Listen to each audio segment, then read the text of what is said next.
Hello, friends. Welcome back. Here I am again to talk about something else that I really like. My cats are going to be a little extra right now. It's close to their dinner time. Not quite, though, and I don't cheat. So I'm trying to make them wait. Otherwise, they'll be hungry later. So they might be a little vocal right now. So, first, I wanted to, before I get into what I'm actually going to talk about, first, I want to talk about the fact that my channel has some concert videos from actually this concert where I got this sweater, 17. So, yes, I am a little bit of a K-poppy. I used to be a huge K-poppy, but like I would collect all the albums. Oh my gosh, I think I used to have upwards of hundreds of albums just in my home, which is insane. Um, thankfully, that is no longer the case. If that's you, more power to you if you can do it. Me, I can't do that anymore. And I just felt like I was investing too much money into something that is not, for me, just didn't make sense to continue to invest money in. I still listen to the music occasionally, and I still really love watching performances, but anyway, I don't have so many albums. I used to have a lot, but I do still have 17 albums. The most albums I have are from Kingdom, or I think they're called The Kingdom now. If you know them, they're fantastic. Though they are going through some drama, but that's okay. It's K-pop for you. You gotta be prepared. But anyway, those are from the Ode to You concert that I attended. I do like K-pop. If you ever want to talk K-pop, I certainly can, though I'm a little bit these days more critical of the system that K-pop is, the K-pop machine, if you will. Um, so though I am certainly sympathetic and loving to the members themselves and the people involved, the actual musicians, um, but I think the K-pop machine can be a lot sometimes. So anyway, that's why there are concert videos on here. I think at some point I wanted to get them off my phone, and this felt like the best place to put them. So if you like K-pop, let me know. That's fun. But today we're going to talk about a video game that I love. In fact, I would say it's in my top three of all time, and it was the first video game that ever made me cry. So, and that video game would be Final Fantasy VII Crisis Core. Now, this is what it originally came out on, the PSP. I bought this in store shortly after it came out. My brother had a PSP, and I was a big fan of Final Fantasy VII. I actually got introduced to Final Fantasy VII through Advent Children, which is really funny. But I know a lot of fans of Final Fantasy VII don't like Advent Children, but I happen to love it because it was my introduction.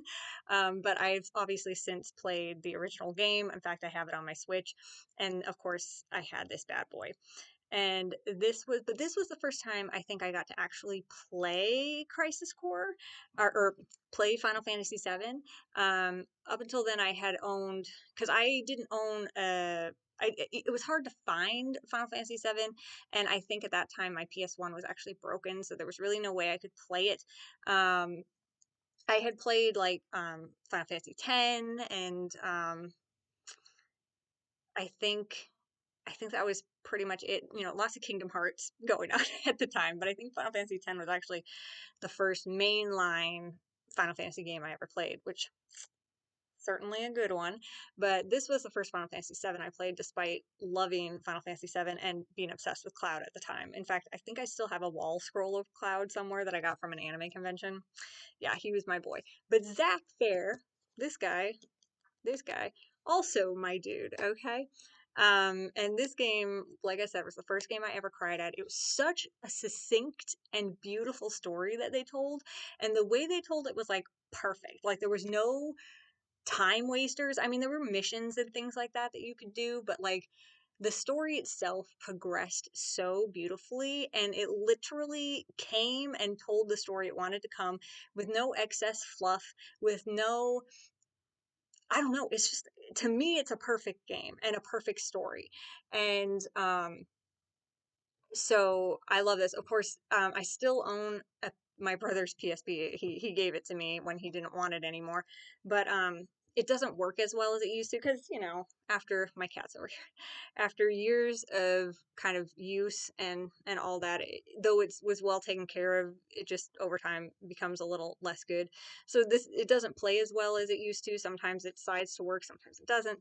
So, I was always like, oh, I'm never gonna experience this bad boy again. I love this game, but yeah, a lot of the formative uh, storytelling love came from this game, I've got to say. Like, my formative storytelling loving actually came from J.R.R. Tolkien. He's the one who inspired me to write, but I'll tell you, this game gave me a lot of inspiration outside of the fantasy realm and more into like the sci-fi modern fantasy realm, which I absolutely love. And so yeah, Crisis Core, fantastic game. Basically, I'll give you a rundown if you've never played it or heard of it. Um, Final Fantasy VII, the original game, follows Cloud Strife, and his many companions that join him. But he's the main character, and he's trying to figure out who he is. We learn throughout the game, the original game, that he actually got kind of in various circumstances, he got amnesia and kind of got mind melded with his old buddy, his old army buddy. My cat is she's testing my lip. She is trying right now to push over my computer here because she really wants attention, and I'm trying to get her to stop gently, and of course only gently because I love her, but she's testing my limits. I might have to get the spray bottle to get her to stop. But anyway, only in love. She's crazy. She's just thinks that she deserves to eat right now, an hour before her dinner time, as one does. But anyway, so follows Cloud, and he got mind melded with his friend through weird circumstances. You kind of have to be there. I'll explain more. Um, but you find out that he got his memories confused. He wasn't actually a soldier. He was only ever a cadet, and he never graduated into the actual soldier program, which Zach was in, and stuff like that. Just like kind of basic things of that nature where he got confused. So it was like an identity crisis for him, and he kind of had to figure out who he was. And so I really love how the game handled that. I thought that was great. Even in like the 8-bit, like pixelated characters, not 8-bit, the pixelated characters, the drama is so there. But this game follows it's the prologue. So it follows Zach. You learn about Zach. You see him grow into the soldier program. You see him take care of Cloud and kind of have his own identity crisis. So he learns that the soldier program is not all it's cracked up to be. And, he grew up like admiring Sephiroth, the main villain from Final Fantasy VII. And you get to see another side of Sephiroth in this game, which is really fun too. The side where he was just a soldier that was like amazing, but still just a soldier. And he admired Sephiroth and Genesis and Angeal, Angeal being his mentor into the soldier program. And then it turns out that those three specifically all had been injected with some sort of monster DNA, or not really monster, kind of alien DNA. Okay, so because they were all, I think all of them were, well, okay, it's been a little while, but if I recall, I know Sephiroth had Genova DNA, okay, and Genova being kind of the overarching villain without ever being alive. So Genova was an alien creature that crashed into Gaia, which is the name of the planet where this story takes place. And the scientists of Shinra ended up taking her and using her cells to make a baby. And Sephiroth was one of them. I want to say Genesis was another. And I don't know if Angeal, no. Angeal definitely wasn't, but he still got injected with like monster cells or something. But unfortunately, Sephiroth was the only one that did well in that program. He became a super soldier, quite frankly, and he eventually finds out his origins, loses his mind, and decides he must do what his mother intended to do, perhaps, if she was alive to say so, I don't know, and destroy the planet and make it his own, as one does. But Genesis, unfortunately, has the opposite effect, and he ends up becoming like degrading over time. So he's not as fast as he used to be. He's starting to die. And they don't really know why. They just know it he didn't work out. Whoops. Oh well, it's a science project. But Genesis is understandably not thrilled about this. And Genesis is kind of the main villain of Crisis Core. But unfortunately, Angeal also is not doing well. And he's starting to degrade as well because of whatever they injected into his body. And so long story short, Zach finds all this out and he realizes that maybe the term that soldiers are monsters keeps getting thrown around, and he's kind of struggling with that idea. Is he really a good guy, or is he a monster? Is, whatever. And why is Angeal like this, and Genesis like this, and Sephiroth like this? Like, these were people he looked up to. So then he kind of, as he gets older, there's a time skip, and he realizes what he believes, and he knows that he wants to use his strength and his power to help others and serve Shinra, at least for a while. He eventually realizes that Shinra is not all it's cracked up to be. Shinra being like this overarching is the company that the soldiers work for. And basically, they're trying to destroy the planet in their own way by stealing all the resources from it. And he kind of realizes that things are not so good. And he, at one point during a mission, he goes off he goes to a point of no return where he kind of knows too much, but also he doesn't want to be involved in Shinra's shenanigans, and he goes off the grid with Cloud, by the way. So little baby Cloud is in this, and he is so cute. So they go off the grid, and he's trying to do what's right, and it's heartbreaking because at one point he actually goes home to Gongaga, which is his small backwater village town, and he sees his family, and it's the last time he ever sees them. And you don't really know that. At least I didn't know that. Like, I guess I kind of knew what happened to Zach because I'd seen Advent Children at that point, so I knew Zach was dead. But like, I didn't know all of what was going to happen in this game, and it was heartbreaking. So anyway, but you see his family for the last time. He at that point he's being hunted by Shinra, so I think he's aware that things are not good. And at that point, like, he had gotten captured by the scientists before he went off the grid, and they stuck him into these vats of mako, however you want to pronounce it. And mako is kind of the stuff that boosts the soldiers a little bit. Anyway, that's where Cloud got confused. His little brain juices got confused, and they ended up in there because they had fought Sephiroth, and it didn't go well. I'll tell you what. And Hojo, the main scientist, dubbed them both as duds, basically, that they weren't useful and they weren't going to help and whatever.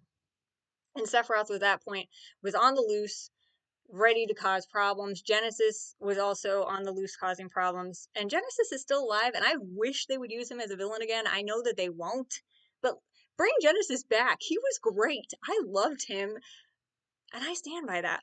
But anyway, so they go off the grid, and then eventually being hunted by Shinra as they are, and Zack being now aware of all the evils of Shinra, and that the experiments going on, and to Sephiroth and Genova, and like he finds out all of this stuff, like absolutely insane, because like, why are you actually making like test tube babies with alien DNA? Like, you really thought that was gonna work? And for what, Hojo? For what? Like, he's insane. So anyway, um they did that. So he finds out everything, is totally disillusioned, and yet he still remains so sweet through it all. Like, Zack never loses, and that's why I love him so much. He never loses that like golden retriever attitude, if you will. Like, that sweet and charismatic way where he always puts others before himself, and he really does care about what happens to Cloud and what happens to Tifa and what happens to all these different characters, even the ones that hurt him. Like, he worried about Angeal, he worried about Genesis, he worried about Sephiroth. So he never loses his attitude, and even to the very end, which he is at one point, a bunch of Shinra soldiers find them. He hides Cloud first because that's who he is. And then he faces the firing squad, basically, with his giant sword right here. And which was Angeal's sword, and he took it on.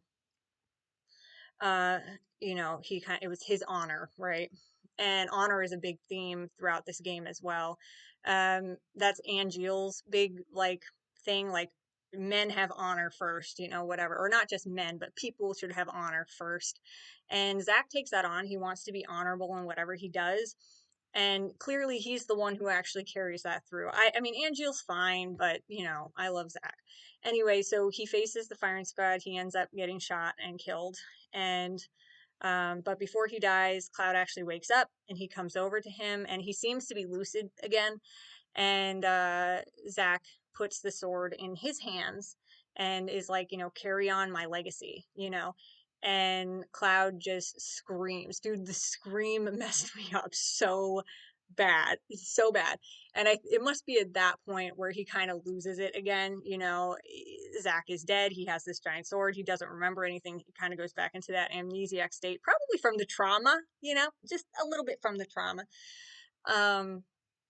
But then the game ends and you kind of know where I think actually there's like a cutscene at the very, very end that shows Cloud arriving at Shinra, inside of Midgar, the city. But then, it's like, picks up a certain period of time later. But I just loved Zach's story and what it had to tell about how even in the face of the worst odds that you could ever face, you can still hold on to who you are. You don't have to lose who you are. You know what I mean? And when evil is in your face, literally just evil in your face, like Shinra and Hojo and experimenting on people and things like that, he did what was right. He didn't give in to fear and be like, well, maybe I should just go along with this anyway. He stood up to the evil and he did what was right.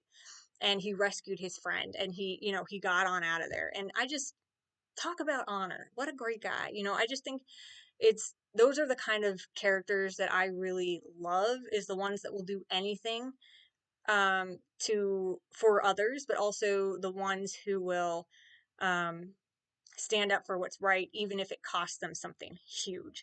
And Cloud does carry that on. Cloud does it differently, and Cloud actually suffers from a lot of terrible, terrible traumas all on his own.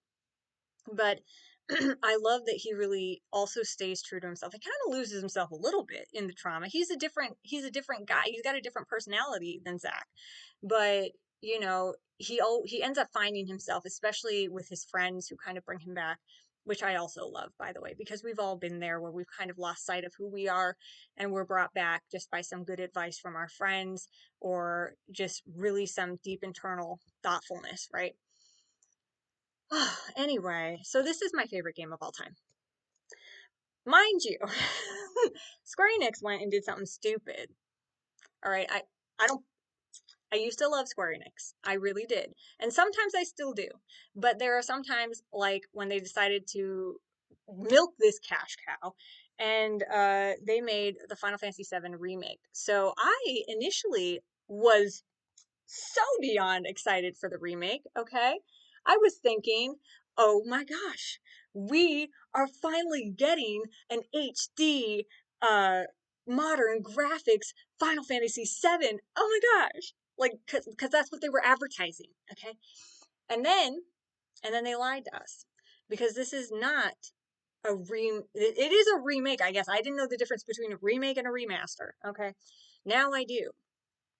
But they essentially decided, let's do fan fiction and make a lot of money off of this because we don't need to give the fans what they want. We just need to make more money. And the way to make more money is to give a different storyline. So essentially, the remake, if y'all don't know, y'all might know at this point because this is a modern game. So most people have these systems. Though you can get Final Fantasy VII on anything. The original, the only good game. But this basically says, well, if Sephiroth is a super powerful alien baby, he can obviously travel through time and try to change things to his liking. So essentially, the original still exists, and in fact is the first timeline, if you will, where Sephiroth was defeated. But somehow, Sephiroth went back in time to try to change the results to his benefit, I suppose. Or at least that's the impression I got. I did play through this entire game, and I was shocked that I was stuck in Midgar for the entire game, because Midgar in the original is only about like maybe 10, 15 minutes long if you're slow. Okay. And I couldn't believe that, first of all, this game is cut into multiple pieces. So there's remake and rebirth, I think, is the next part where they like, oh, you can actually go into the world now. Dude, I could do that on the original game in the same game. I didn't need to buy another one. Do you see that? Do you see that? Do you see what I'm saying? Like, do you see how they are cash grabbing? Like, it's disgusting. But so I mean, I thought they did a great job with it. It was beautiful. Like, I cannot deny that it's gorgeous. Okay, and they did a good job. I liked the characters. I did like some of the additions and things like that. I liked, they fleshed out some of the other characters. That's fun. But overall, I did not like this at all in terms of what they were doing. Clearly, they just want to make money off of fans unknowing what's going on. I literally don't want this. I don't want fan fiction. I just want the original like this. Okay. I want the exact same storyline, but this. Okay. But I guess enough people liked it that they're keeping it going. So I think I'm an anomaly. But yeah, this is infuriating. So then if I found out that they were making Crisis Core, that they were redoing Crisis Core. Okay. And I thought, oh, please, please, please, for the love of all that is good, can my favorite game, why does it feel like there's nothing in here? Oh, it is there. It's there. I thought it wasn't in here. Um, please, can this just be Crisis Core? Please, please let this just be Crisis Core. It's called Crisis Core Reunion, by the way. They like the like remake, rebirth, reunion. Reunion is a very common term in this game, though, or in this series. If you've watched Advent Children, that's what I was thinking. Anyway, so it is, I will say, I actually haven't finished it yet. When I heard that the ending was different, I kind of got mad. But I will finish it eventually. Um, but it's not the same. However, I will say that from what I have played so far, it's gorgeous. And it really does stay true to the story from the original. Up until a certain point where I hear that the path diverges because there's different timelines. Because, oh my gosh, one thing, let me tell you something that I don't like because it's, first of all, it's the cheapest way to tell a story. And second of all, I hate it because I can't wrap my brain around it.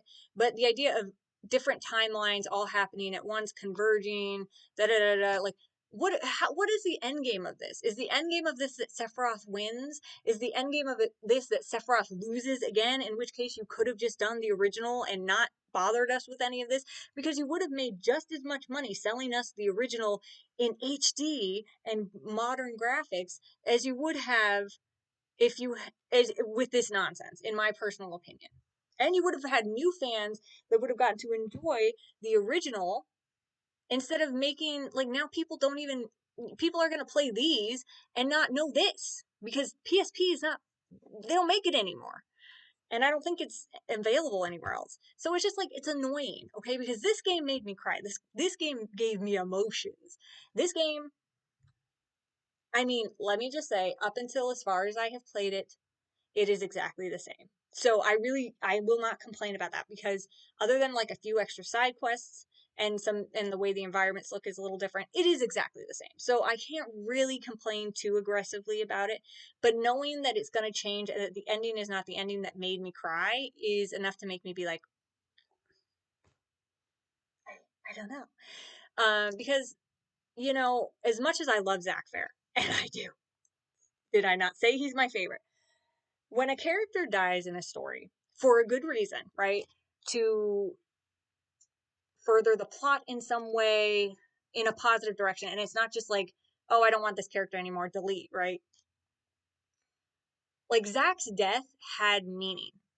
It had meaning to Cloud, it had meaning to Aerith, it had meaning to the story at large. There was a purpose, as much as it's tragic, there was a purpose for Zach's death in a narrative understanding. It doesn't make it less sad, and I don't like people dying at all, fictional or not. But there was a purpose to his death, and it was so honorable, and it was just such a sweet moment.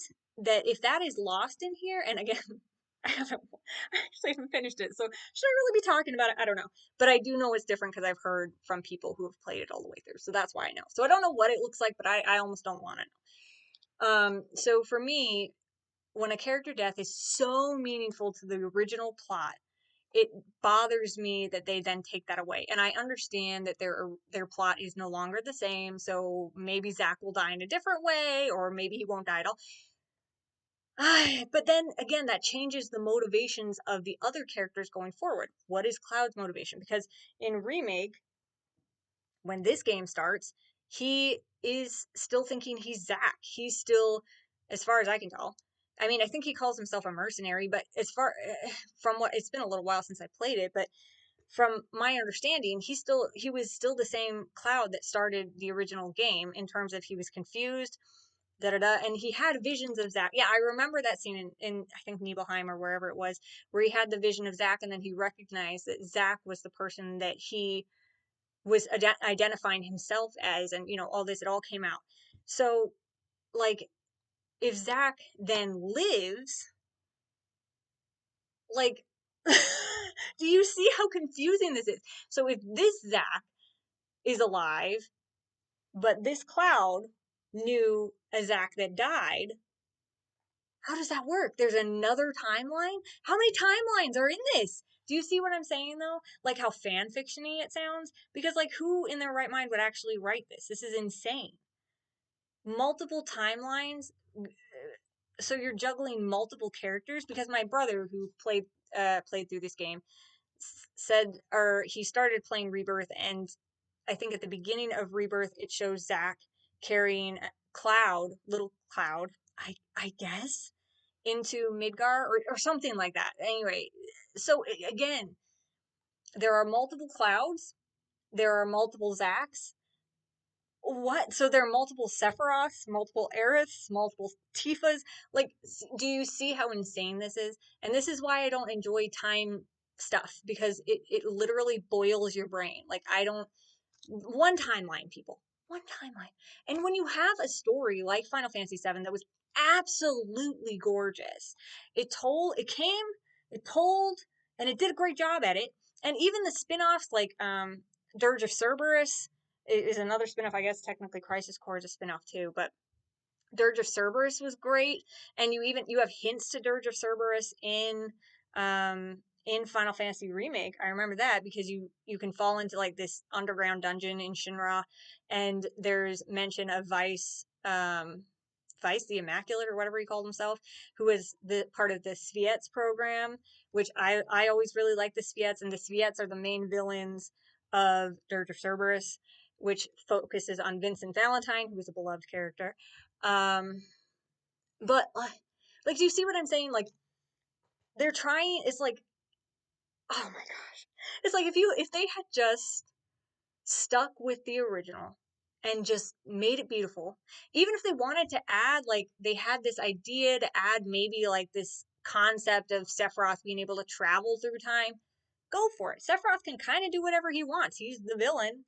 I mean, literally, Advent Children has him having made remnants of himself somehow into three little guys who are basically just proxies waiting for Sephiroth to emerge, right, and take over their bodies. It's kind of kind of weird, but Sephiroth can kind of do whatever he wants. They kind of already established him as a kind of villain that has all of these alien powers that can do whatever suits the storyline for the time and is unhinged. Okay, like, he can do that. If you want him to travel through space and time, he is an alien baby. He can do whatever he wants. But he's still always defeated by the good guys. Okay, light beats darkness every time. So they could have done that without making it as absolutely baffling as it is. And that's just my personal opinion. So I don't like the remakes. I will probably never buy Rebirth. I mean, I say never, but like if it was given to me, I might play it, or whatever. But nothing is going to beat the original games. Nothing is going to be, even with the janky graphics of the original Final Fantasy VII. I love that game, and I will play it any time of day.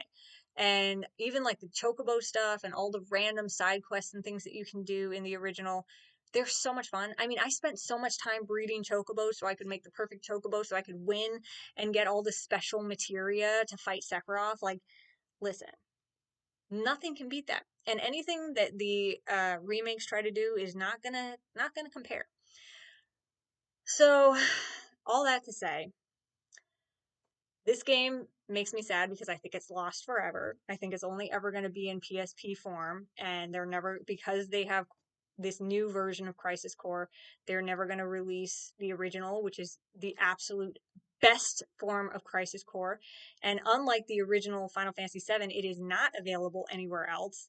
So I think that's a tragedy because this story is amazing. I know I did a terrible job telling you about it, but when I tell you this story literally brought me to tears, I'm not joking. And it is one of the best games that I've ever played. And I played many. And I mean, I played Final Fantasy X, I played Kingdom Hearts, I think Final Fantasy 12, which we may talk about 12 next time. Now that's a remaster. Okay. They did Final Fantasy 12 and they remastered it. Um, but yeah, I don't, it just makes me sad to think that we'll never have a modern version of the original Crisis Core. But that's something that we have to live with, I guess. If you can ever watch a Let's Play of it, I'm sure there are Let's Plays of it. I would highly encourage you to watch a Let's Play of the original Crisis Core because, again, nothing can beat it. They came and told the best story of all time, and then they decided to ruin it, which I guess you have the rights to do that, Square Enix. I guess you do. Um, but yeah, so Final Fantasy VII, one of my favorite games of all time. In fact, it was a very big inspiration to me in my writing and things like that. I loved the setting, I loved the story, I loved all of the things that the characters went through in terms of like struggling with loss, struggling with honor, struggling with where do I fit in this world and how do I overcome evil, but you can't do it alone, you know. Um, just so many great stories in one big story. And so I would definitely encourage you to check that out. It's, like I said, one of my faves. If you like the remakes, then feel free to let me know why. No, I'm just kidding. I know that they have a lot of merit. I know a lot of people love them, and I think that's great. And if you do like them, I'm so happy that you like them. But they're just not for me. So that being said, I guess I'll leave it there. Been talking for too long. But yeah, so this is my Crisis Core fandom over here. But if you like Crisis Core or curious about Crisis Core, leave a comment, let me know.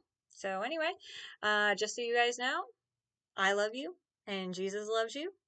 And I hope you guys have a good day. Bye bye.